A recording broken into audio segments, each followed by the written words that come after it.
Thank you so much. Hi, everybody. How you doing? Good to see you. How's everyone doing? Hi, hi.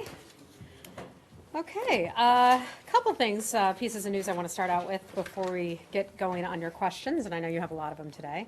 Let's start with this. This week, the State Department partnered with experts in the Texas Department of Public Safety to train Guatemalan transnational anti-gang unit. The training, which was organized by the department's Bureau of International Narcotics and Law Enforcement Affairs, took place in Florence, Texas.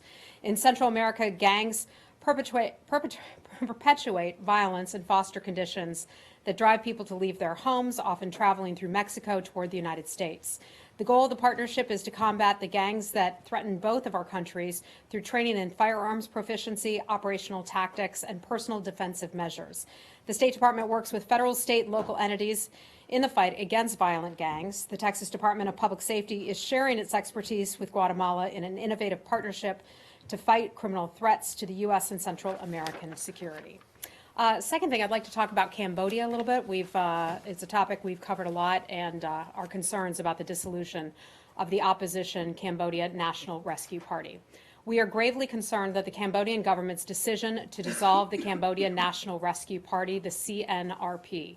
Not only does that set back Cambodia's democratic development, it unnecessarily damages Cambodia's relationship with the United States and others in the international community. It weakens Cambodia's economic growth and prosperity and isolates the country further from democracies in the region.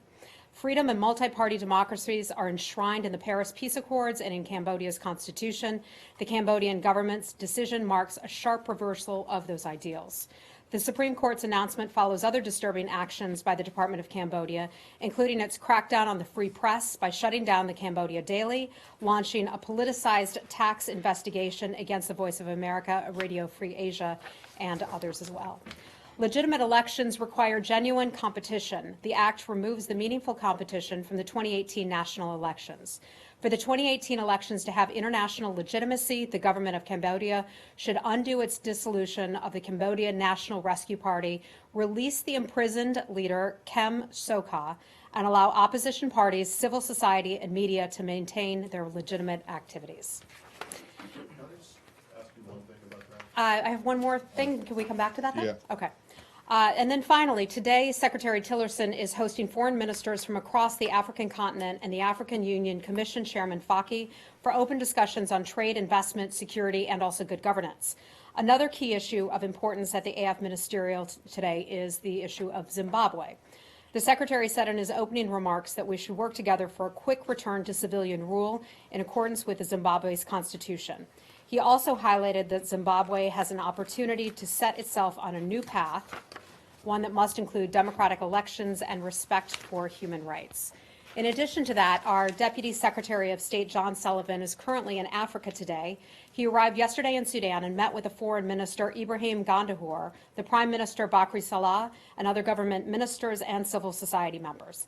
After meeting with the Deputy Secretary, Foreign Minister Gandahur publicly announced that Sudan is committed to ending all military and trade ties with North Korea, an action that we strongly support. Deputy Secretary Sullivan and Foreign Minister Gandahur also discussed ways to build on cooperation in other areas, including counterterrorism, humanitarian access, human rights, and also religious freedom. The Deputy Secretary also delivered remarks in Khartoum to an audience of human rights activists, religious leaders, and other stakeholders. He encouraged Sudan to improve its record on human rights and also religious freedom. The transcript of his speech is available on state.gov. The Deputy Secretary then traveled to Tunisia, where he met with the President, the Prime Minister, and also the Foreign Minister. They discussed economic reforms and measures to consolidate democracy that the Tunisian government is implementing, along with its mutual security cooperation with the United States. Tomorrow, he will meet with Prime Minister Fayez Sarraj and Deputy Prime Minister Ahmed Matig of the Libyan National Government, or the Libyan Government of National Accord, rather. They will discuss U.S. support for the UN-facilitated political process to resolve the political conflict in Libya and help advance its stabilization. On Monday, the Deputy Secretary will travel to Nigeria, and that is where he will participate in the U.S.-Nigeria Binational Commission, the BNC. It is an annual high-level dialogue between the U.S. government and the government of Nigeria. Okay, and with that, I'll take your questions. You want to start in Cambodia? Well, very quickly, Yes. before I defer to Michelle, who needs a quick soundbite Okay. on the air. something you can appreciate. Yeah. Just on Cambodia, your statement, you said that this action further distances Cambodia from democracies in the region. What countries exactly are you referring to in the region? None of Cambodia's neighbors, would say Thailand, which is under a junta right now, Vietnam, which is a one-party state, Laos, which is a one-party state, and Burma, which is not really the most democratic model. So what countries are you I would say that there are referring to? democracies in the region. Bangladesh would be an example. Democracies in the region that would have greater concerns about the movement away from press freedoms and other freedoms. Okay, but I just would make the point that Thailand, that Cambodia's immediate neighbors, it seems to be going in the same direction as them, not distancing themselves because they're not really democracies. I think we've Anyway. said not only does it set back Cambodia's democratic development, it damages their relationship with the United States and others in the international community. Okay? Michelle, All sorry. right. Hi, Michelle. Remind me, where are we starting today? Where do we We're start? starting on the state of the State Department. Okay. There have been lots of letters from Capitol Hill about this. McCain and Shaheen are urging the secretary to end a hiring freeze and to resume promotions. Murphy is asking Tillerson to rethink this buyout procedure. Can you reassure any of these members that, A, their concerns will be taken into consideration and that Tillerson's not gutting the department? Yeah, a couple things to that matter. First, let me start addressing them in pieces, if you'll allow me that. First, let's talk about the redesign. The redesign is an effort that continues to take place. You may recall back in September, we sent a note or our update to OMB. It sits with OMB right now. It is a process that is we are continuing to work on. We don't have all of the answers to provide people right now. Admittedly, the department could do a better job of communicating every single step along the way of the redesign process. I was just in Burma where we got questions from our own staff about where things are with the redesign. And I said to them, and I think we've been clear in this building, we would like to be able to share more. The process has not been completed just yet. I can tell you that we have some very high-level career Foreign Service officers who are involved in the top levels of the redesign. I can discuss with you some of those people, and I think that will at least help reassure some of our folks in the building who have a lot of questions about the future of the State Department, what the State Department will look like. I want to make it clear that the people who are implementing the redesign, the people who are deciding the future of the redesign, you know, it's not coming from a brand new political appointee like myself. It's coming from people who have worked for the State Department for many years, in some cases, decades and decades. This process has involved a cross-section of the entire department. It's included some junior, some mid-level, mid-career staff members, and also senior members of the Foreign Service. You may recall that 35,000 members of our community weighed in when they were asked to fill out that questionnaire regarding the redesign. 300 interviews have been conducted so far as a part of the redesign process. It's been an inclusive process. You know, many of you work in the private sector. I would ask, have your companies ever asked what you think should be the future of your corporation? I'm pretty confident in saying that answer is probably no. So this department regards the overall redesign as being an employee-led, employee-driven process. And I will again go out and say, admittedly, there has not been enough communication. And I think the department recognizes that. I would like to share with you some of the people who are involved in some of the phases of the process, because that has not previously, to my knowledge, been discussed just yet, and I think it'll make people feel perhaps a little bit better about it. The Executive Steering Committee has been chaired by Deputy Secretary John Sullivan. It also includes USAID Administrator Mark Green, the Undersecretary for Political Affairs Tom Shannon, Acting Management and Director General Ambassador Bill Todd, and also the U.S. Ambassador to Bangladesh, Marsha Bernakat. Now, the Ambassador Bernakat, I was just with her about a week and a half ago in Bangladesh, and I didn't realize that she was a part of the steering committee for the redesign. And she said to me that she was extremely supportive of the redesign efforts, and she was proud to be a part of this. And I said to her, Ambassador, you're on this redesign team. Let's let folks know that you are a part of this. And so with that in mind, I think the department recognizes that we need to say more. So hopefully our folks who are listening or watching around the world who work for the State Department, will feel more reassured that people who love this building, who are part of this institution, who believe so firmly in what the State Department does, are the key people who are involved in seeing this process through. Answer the problem of the question of lots of departures in high-ranking places. Yeah, so I wanted to get out this. in the hiring freeze. I wanted to get to this in pieces, so I think we've covered the overall redesign. Okay, so that is a work in process. Let's talk about the American Foreign Service Association letter, and I think that's one of the things you're getting to right now. And I'm glad you brought that up because we didn't get a chance to fully address it last week. There were articles and there's been some information that has come out that I think has been misrepresented or misconstrued.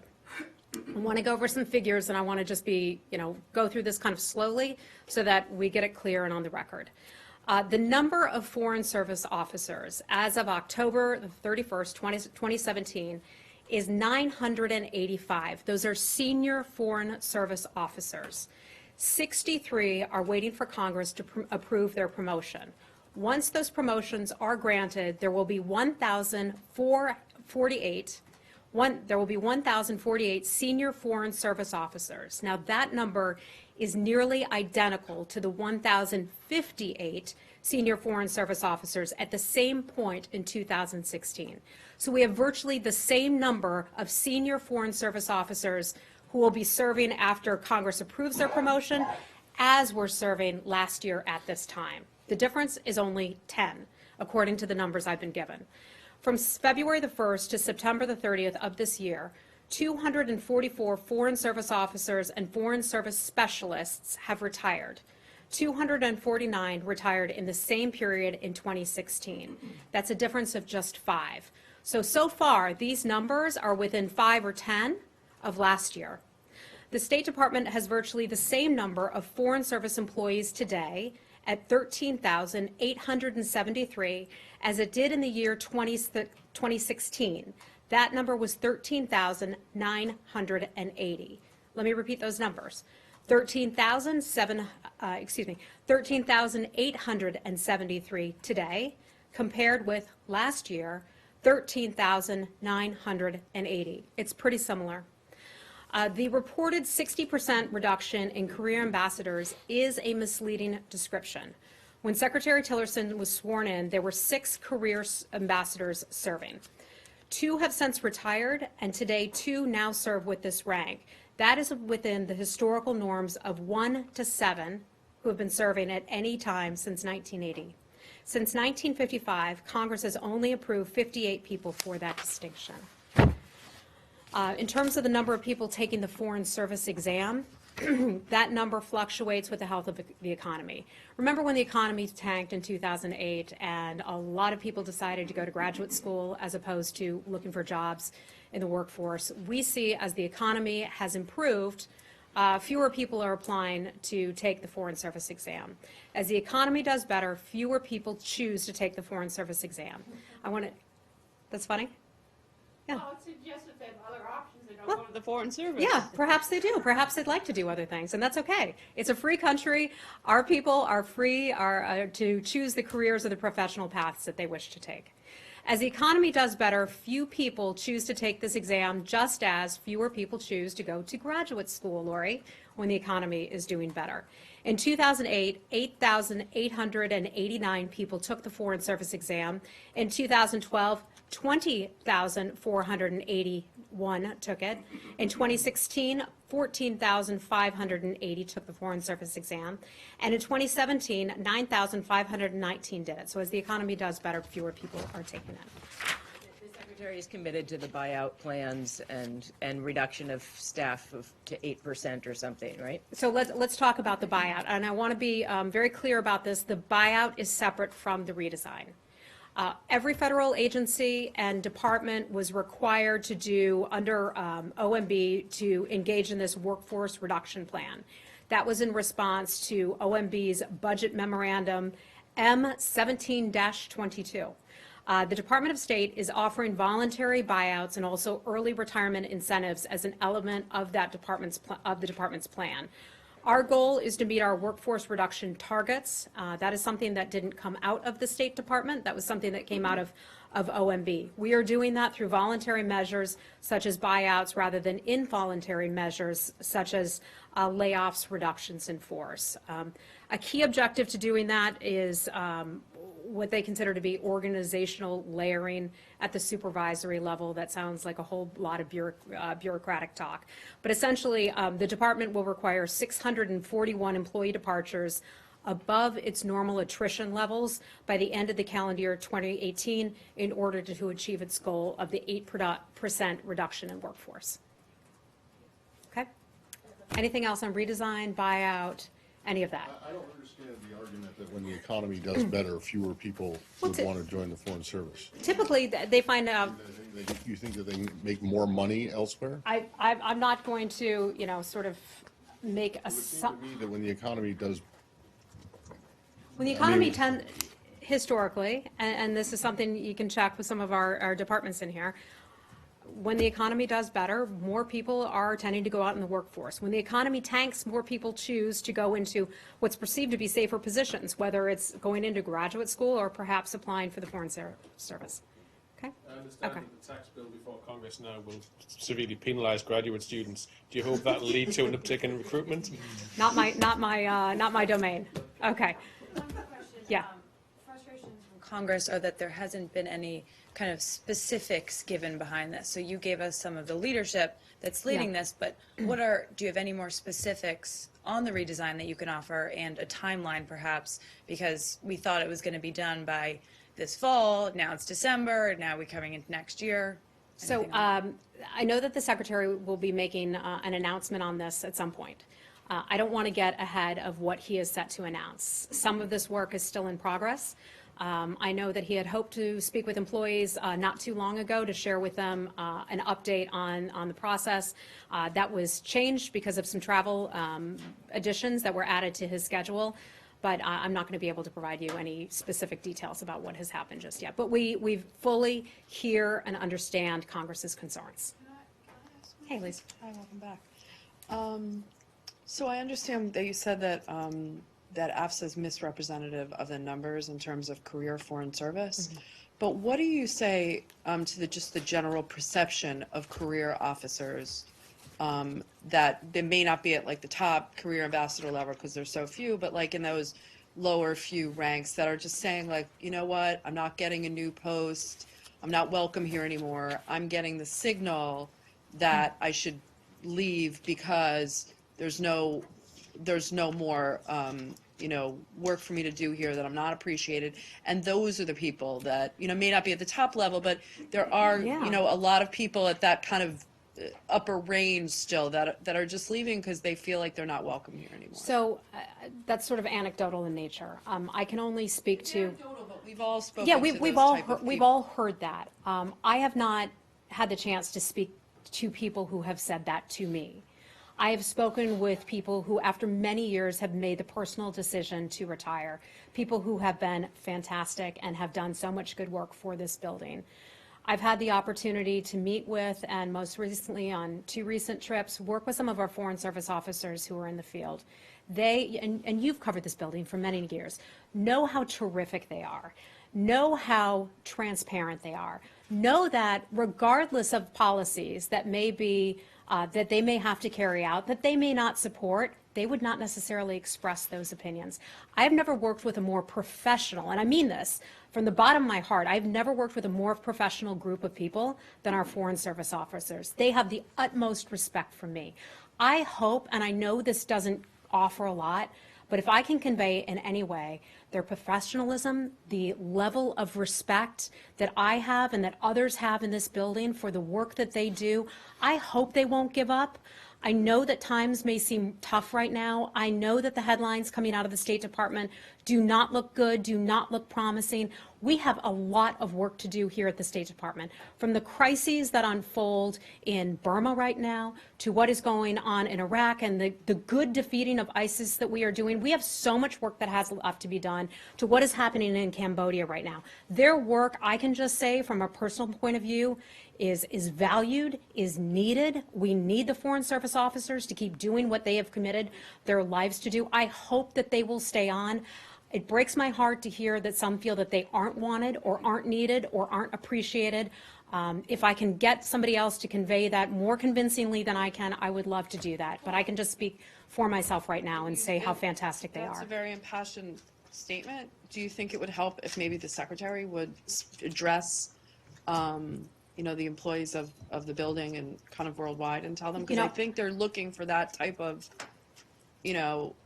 leadership. I know- guess that's what I think all of the criticism Sure, that has been of written course, about. I understand that. And I think when he does go to post, and he had the opportunity to speak to our colleagues in London not long ago, he spoke to some of our folks in Burma, he was at some of our embassies in Asia, for example. I know he conveys that. I know he says that he values their work. Could we do more? Sure, I think we could always do more. Yeah. I think some folks in the building were taken aback when the secretary gave an interview to one of our colleagues from Bloomberg, I believe, that said that if there's low morale, that he's not seeing it, that he walks the hallways and people smile at him. He's of course the boss and the Secretary of State. So I'm wondering, the facts of it aside, and taking you at your word that everyone here really truly values the work that people are doing. Does he get that there is a perception, at least, that that's not the case? I mean, does he understand that the facts aside, people feel a deficit there? I have spoken with Undersecretary Tom Shannon about this. I have spoken with the Deputy Secretary John Sullivan about this very matter. They're extremely involved in this process. I know that they feel that we could do more to talk to our people. I think they understand and appreciate that there may be a morale issue in this building. I have seen and have talked to people, and we'll be frank, that sure, there is a morale issue in this building, and that's why I say, folks, hang in there. We have a lot of work to be done. Please don't give up. Don't give up on this building. Don't give up on what America's doing. Don't give up on the importance of this job and this career. Okay, anything else? Yeah, hey.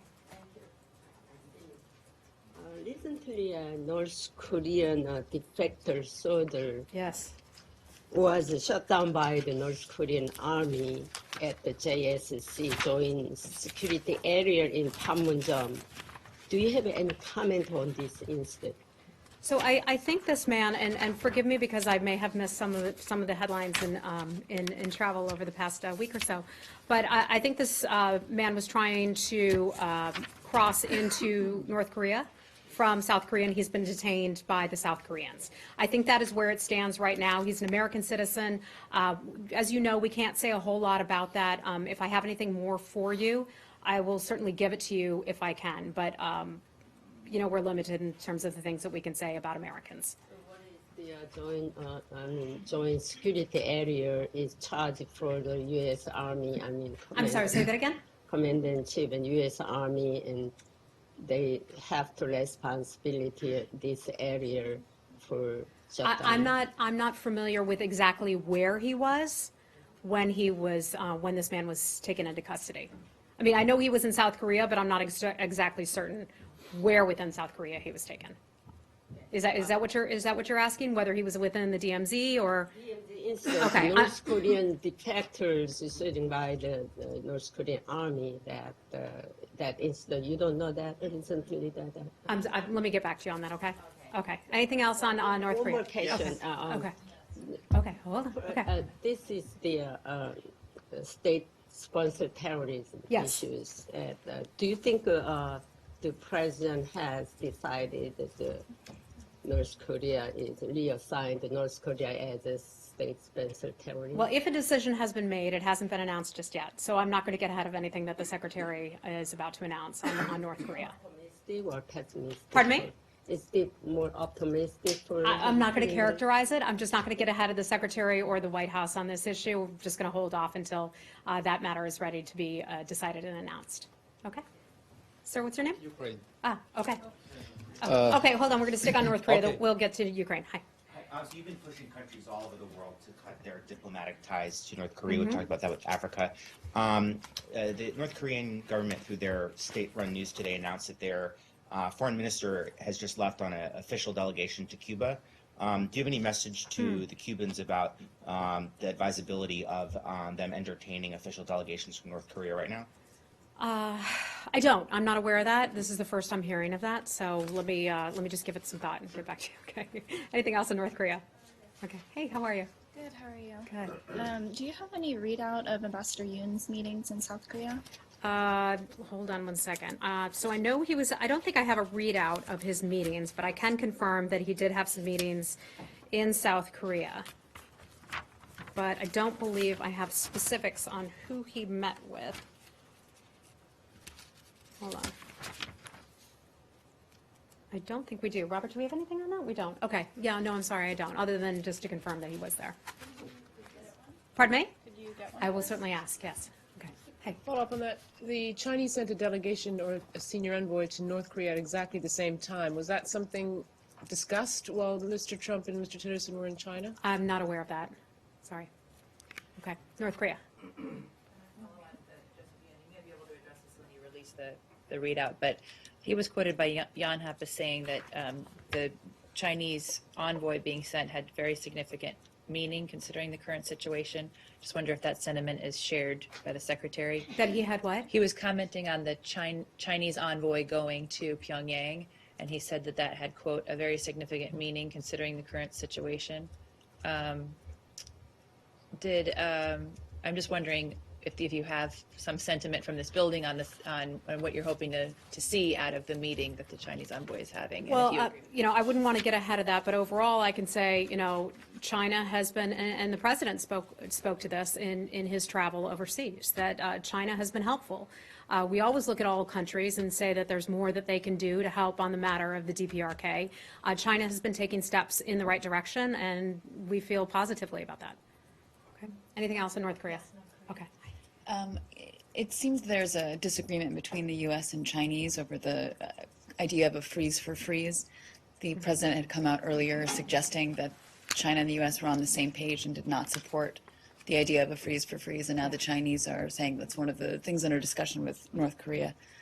You have any response to this? I know that some countries would like to see a freeze for freeze. I'll come back to something that I've said before. There's no moral equivalency between the actions on the part of the DPRK, and by that I mean missile launches, advanced nuclear tests. There's no moral equivalency between that and our legal, justified activities when we take part in freedom of navigation operations, for example.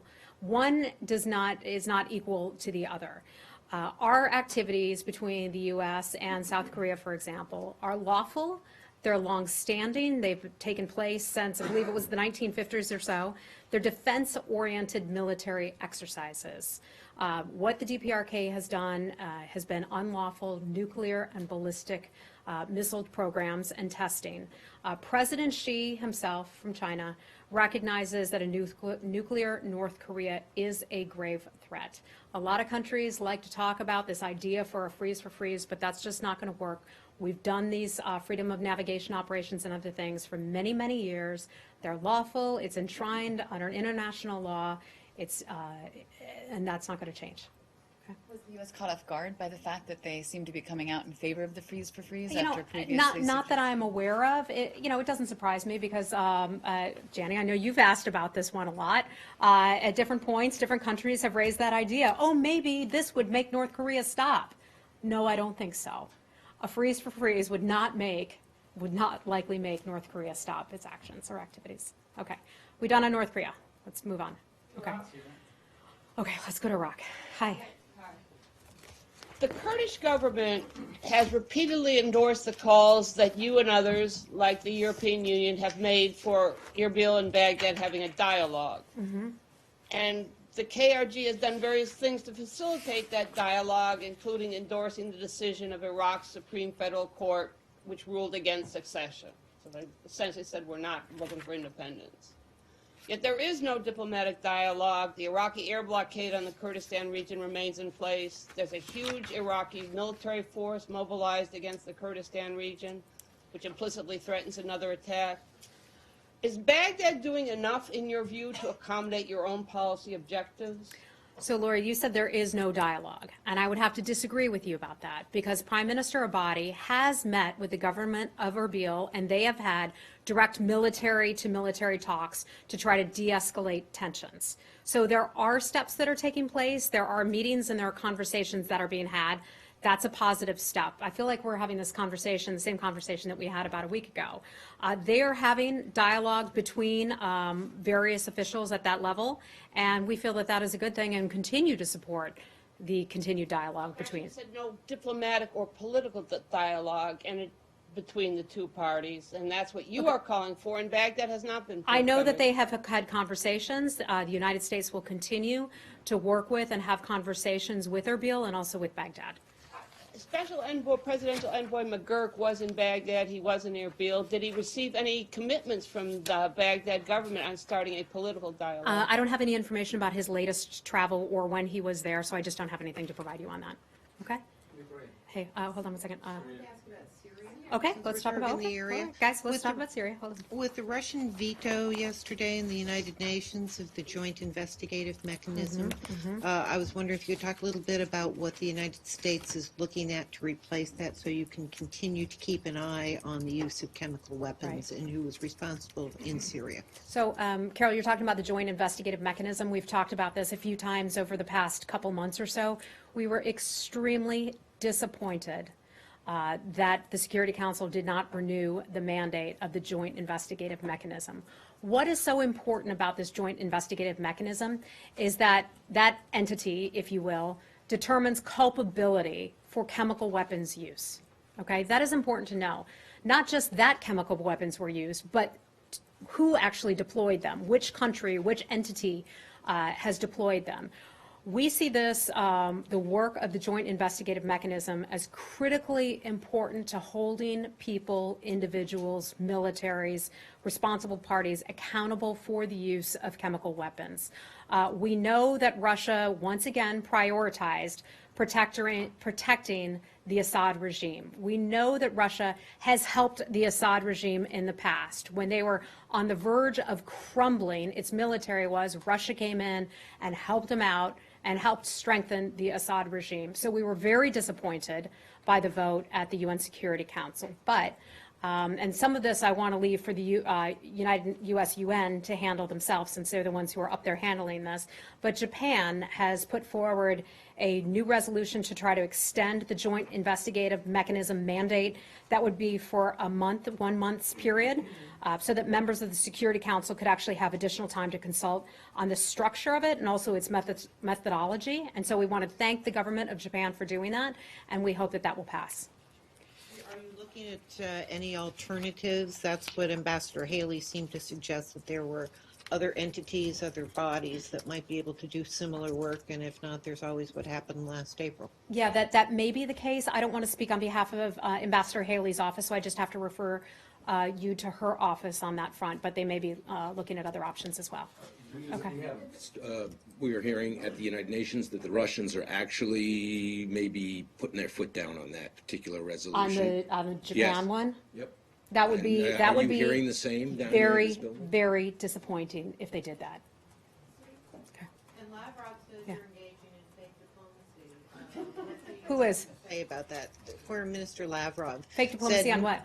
On, the version of the U.S. version of Russia not being involved in the draft that Ambassador Haley was talking about. That I'd have to refer you to. That's just fake diplomacy. Yeah, and this is another matter where, a world leader, a top official will say something that's outrageous, ridiculous, and try to get us to comment on it. And I'm not going to comment on that. But I think the Joint Investigative Mechanism is something that's respected, something that's valued, a body that takes its work very seriously.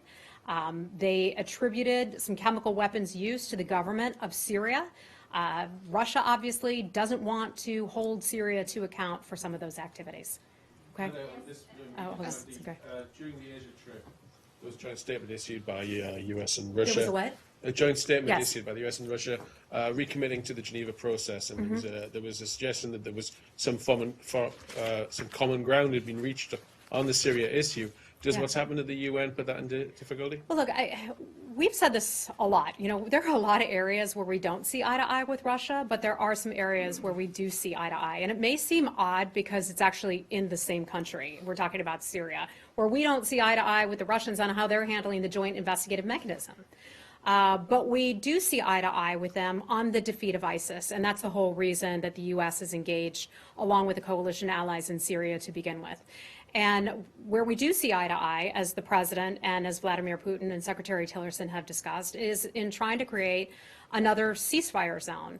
There's the one, and I talk about it all the time because I'm proud of the work that we've done in holding a ceasefire since July the 9th, I believe it was, of this year in southwestern Syria. So the secretary and the president and Mr. Lavrov and Vladimir Putin had agreed to trying to put together another one. If we can do that together and find this area of agreement and could potentially bring in more aid and save lives and try to get Syria more stable, try to get it back to a place where people can eventually return to their homes, that would certainly be a good thing. I hope we can get there. That's the ceasefire, but what about the Geneva process? Oh, the Geneva process, that's something that we are completely supportive of. We have talked about that for a long time. I know up at the United Nations, as the Secretary met with the like-minded countries on Syria and also with the de-ISIS coalition members separately, that was one of the things that we recommitted ourselves to, the Geneva process, so that hasn't changed. I don't know. I know that we continue to support the Geneva talks. I don't want to, Russia had agreed to join the Geneva talks. We see that as the long-standing and best road to peace and stability. I hope they will stand behind that and won't back away from that. Okay. Ambassador Haley said that Russia cannot be trusted or credible. She said that what? Russia cannot be trusted or credible after this veto. What would this? How would affect the agreement? Yeah, I don't want to speak on behalf of Ambassador Haley. She has very, very capable spokespeople who represent her on this behalf.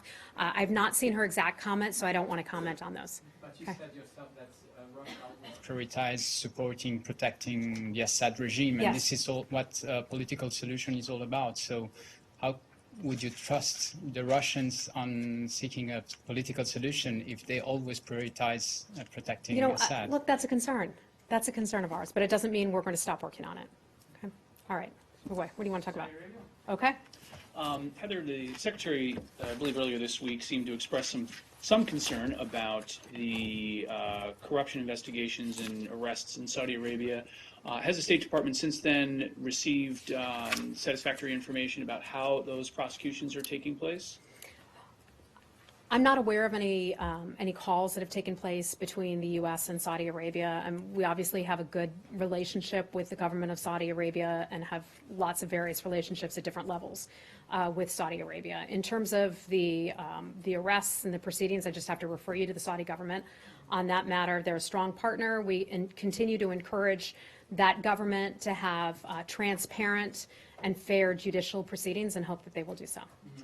And there's also the Lebanese Prime Minister is reportedly returning to Lebanon. Is this a move the United States supports? I would have to refer you to his government, and also I understand he may be going to France, the government of France on that. Okay. And one more, also, there is a report out of the United Kingdom that there will be a transfer of power in Saudi Arabia to the Crown Prince next week. Is that something the United States is hearing about? I'm not aware of that. I don't have anything for you on that. Hold on. The second Okay. to last question was, does the United States support Prime Minister Hariri going back to Lebanon? And you referred.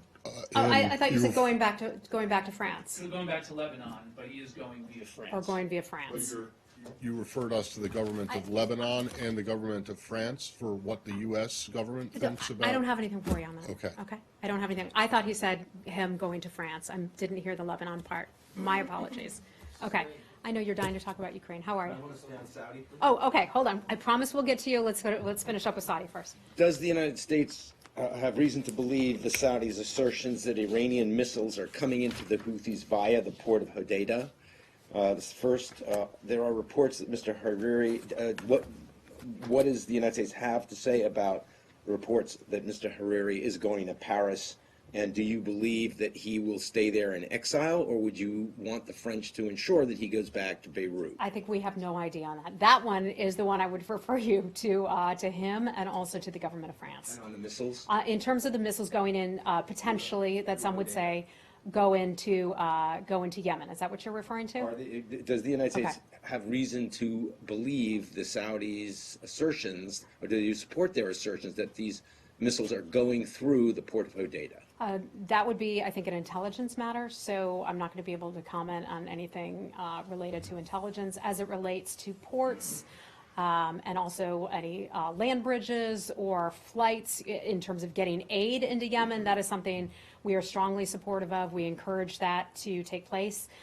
For the opening of those, we've long called for that so that people can get the aid and the humanitarian help that they need in Yemen. So the United States believes that not all of the ports are open to Saudi, to humanitarian supplies. We know that there has been an issue with that for months. Okay. All right. We'll talk about Ukraine now. Thank you so much. And tell me you're with who again? Ukrinform News Agency. Ukrainian what? Ukrinform News Agency. Inform News Agency. Okay. Nice to see So you I again. actually have two questions about Ukraine. Two questions. The first one is about today's news that journalist of the Ukrainian radio, Pavlo Sharoyko, was arrested in Minsk, Belarus. He was detained last month in October, but the Belarusian KGB and the government of this country have been keeping silence on that. The other Ukrainian journalist, Roman Sushenko, has been detained in jail in Moscow for more than 1 year. We also know other Ukrainian journalists who were persecuted by KGB/FSB. Do you have any comments on this situation? I'm sorry, I don't have any information on that. I'd like to look into that and get back to you. In general, about the detention of Ukrainian journalists outside in Belarus and Russia. One of the things that you will hear, and I know we haven't had a chance to work together very often, but I'm really passionate about the rights of journalists, about the importance of free speech, about the work that reporters do in dangerous conditions all over the world. We firmly believe here at the State Department that in other countries, more voices contribute to a better democratic and more fair society. So if there are journalists who are true journalists who are being detained, that would be a concern of ours. But the specific cases that you're talking about, I'm afraid I just don't have any information for you on those cases, but I'd like to look into it for you and see what I can get. Okay, and the other question is about the visit of Assistant Secretary of State, Mr. Mitchell, and his meeting with President Petro Poroshenko and other senior government. Do you have an official remarks? And in general, could you comment, how do you assess the level of the cooperation with Ukrainian government? Okay. A couple things. So our new Assistant Secretary, Mitchell, I don't believe you all have met him yet, have you? Okay, I'd like to bring him down to the bullpen and introduce you all to him someday soon. I think you will enjoy him. I have a little bit of information about the trip that he just returned from. I believe he's now back in Washington. He went to Belgium, France, UK, Germany, Poland, and also Ukraine. And I've got a bit of a readout on some of his meetings, if I can go through this for you. In the UK, Wes Mitchell had constructive meetings in London on November the 9th at the Foreign and Commonwealth Offices and Her Majesty's Treasury. He discussed a wide range of topics with UK officials and emphasized the United States' commitment to continue building on the strong relationship between our two countries. In Germany, he had meetings with senior government officials in Berlin. Assistant Secretary Mitchell reinforced the importance of transatlantic relations and our close continued cooperation with Germany on international issues of mutual concern, including Iran, Russia, and the DPRK. In Poland, he visited there November 11th through 14th. He took part in Independence Day observances and other civic and cultural events. He had frank and positive exchanges of views with Polish government and opposition members and had the opportunity to discuss concerns with representatives of the American business community and of Polish civil society. And then in Ukraine, as you asked about, November 14th to the 16th, Assistant Secretary Mitchell met with senior government officials in Kiev, including President Poroshenko, Prime Minister Groysman, and parliamentary leaders. He reaffirmed the United States' commitment to Ukraine's sovereignty and territorial integrity and encouraged Ukraine to continue implementing crucial reforms, critical reforms. He also met with business leaders and reformers from civil society to urge them to redouble their efforts to transform the country into a prosperous, secure, and democratic European state. Thank you. Yeah, sure. So the Secretary in his comments this morning on Zimbabwe said that he, or the United States and others would like to see a return to civilian rule in Zimbabwe. That is language that suggests that you believe that a coup d'etat has happened. Is that the case? Is that what you guys think? So we certainly wouldn't use that word. That word has a very specific meaning. We continue to monitor the situation there. It remains fluid. We don't have a final assessment of that situation, and as facts become more clear, then we may be able to make an assessment. Well, does the U.S. believe that Zimbabwe right now is not under civilian rule? He talked about the return to civilian rule. I think it would just say we have concerns about the situation, and we're continuing to monitor it. And then related to Zimbabwe, you opened up with a little thing about Guatemala and INL. A little thing. A little opening thing. It wasn't intended to be. You make it sound so cute, Matt. About INL doing work in Guatemala. Yeah. Well, INL, there's an office within INL that you might be aware of, which is a wildlife trafficking office. Okay, and this is related to Zimbabwe. This office within INL works very closely with the Fish and Wildlife Service to combat wildlife trafficking. As you are probably aware, the Fish and Wildlife Service has decided to start licensing the taking of elephant trophies from Zimbabwe. And Chairman Royce of the House Foreign Affairs, Chairman of the House Foreign Affairs Committee, has come out with a statement within the last couple hours vehemently opposing this, saying that not only is it questionable on conservation grounds because of the inability of the Zimbabwean government, or questions about the Zimbabwean government's abilities in that area, but it also will spark trafficking in wildlife parts and trophies, which he says and others say, including in this building, the funds from that finance terrorism. So I want to know, one, did the Fish and Wildlife Service communicate at all with the office, with the State Department office, which deals with wildlife trafficking, on its decision? And if it did, or even if it didn't, what does this building think about that decision to allow the licensing of elephant trophies? Okay. Let me look into whether or not Fish and Wildlife under the Department of Interior was in touch with us. I don't have the answer to that. I can tell you that the State Department recently released a new report. Some of you may be familiar with this. It's called the END Wildlife Trafficking Act. It was a report to Congress. And this is what I can share with you about that the State Department worked with other agencies on a task force to put together this wildlife trafficking report. There were countries included on this list. Our government, I believe Zimbabwe was or was not on that list, was not on that list. This is something that was put together as a sort of an interagency process. I know this is different than what you were asking me about. You're asking me about the decision on the part of U.S. Fish and Wildlife.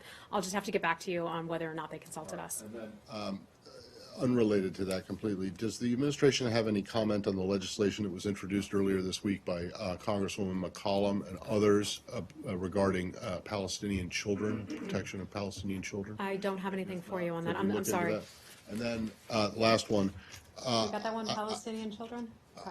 I have been asking for some time about this case in Bahrain, Yes. about Saeed al-Wadai.